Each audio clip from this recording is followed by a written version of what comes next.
Kalibutan kakaroon, puno sa kadautan, tungod sa mga katawhan, nagpagalong sa dautan.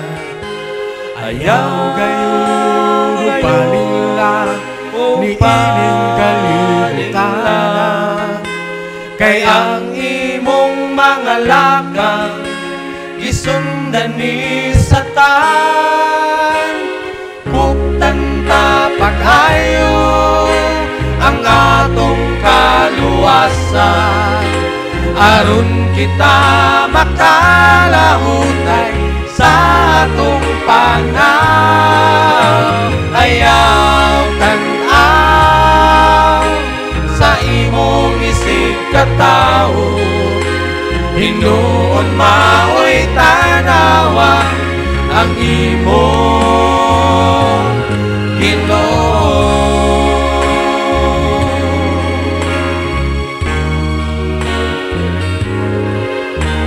Kung ato lang hinumduman ang atong mga kalapasan, kitang tanan makabsan sa pagtanaw sa unahan.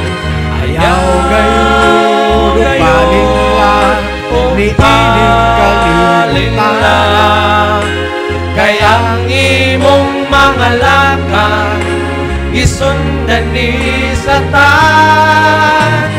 Buktan ta pag-ayo ang atong kaluwasan, aron kita makalahutay sa atong panahon.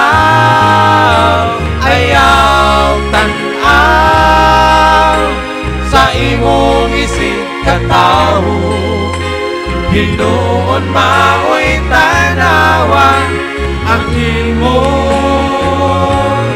Ginoo. Buktan ta pag-ayo ang atong kaluwasan, aron kita makalahutay sa atong panahon.